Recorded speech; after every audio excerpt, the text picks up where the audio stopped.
Sarah. I'm Sophia Soto with the Nerds of Color. Huge pleasure to speak with you and huge fan of the series. Thank you for taking the time.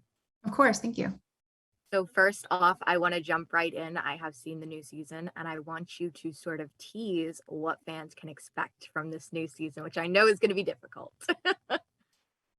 Joe and Love just like adopt a bunch of puppies. They open a little ice cream parlor. Everyone loves everyone. It's fine. This is dream life. yeah. I mean, there's nothing bad happens. No one buries any bodies with the baby in the car seat right there watching.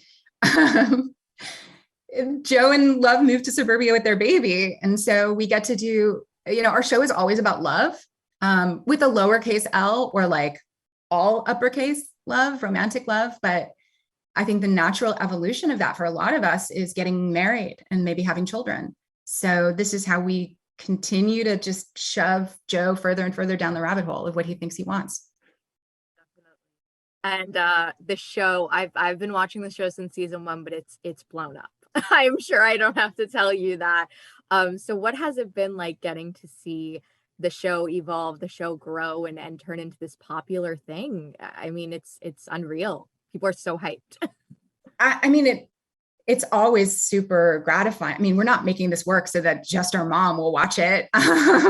We want people to, but I mean, I don't know. So if your outlet is called Nerds of Color, that makes me think you cover a lot of Comic-Con kind of shows. Yes. Yeah.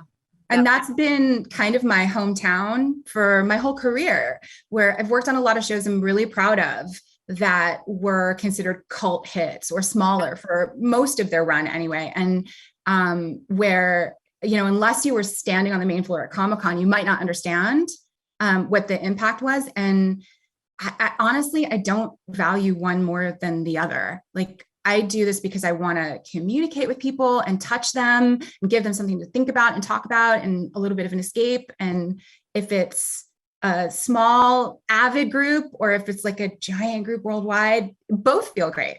I'll take both. I'll take any. I want to give you a fun, creative question as well.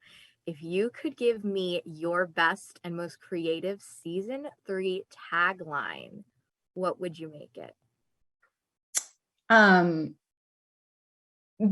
God, that's a really hard question. I think something like, instead of "and then they lived happily ever after," I would go, "they lived happily ever after and then ... Oh, and I know you know I have to ask you this. Is there a season 4 in your eyes? I mean, Greg Berlanti and I have been talking about what we would do in a season 4, basically since we started working on season 3. So, if we get the chance to do it, I will just say it will be just as bonkers and more so. Of course. And lastly, I just want to ask you, when approaching a series that is based on a book series, obviously, what sort of do you look for to draw specific inspiration or themes?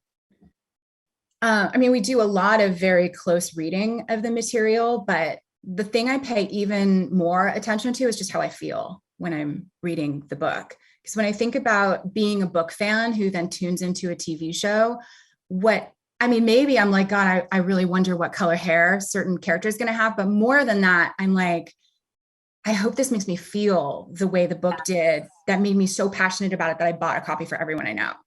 And that's really what we track and deconstruct the most, I think.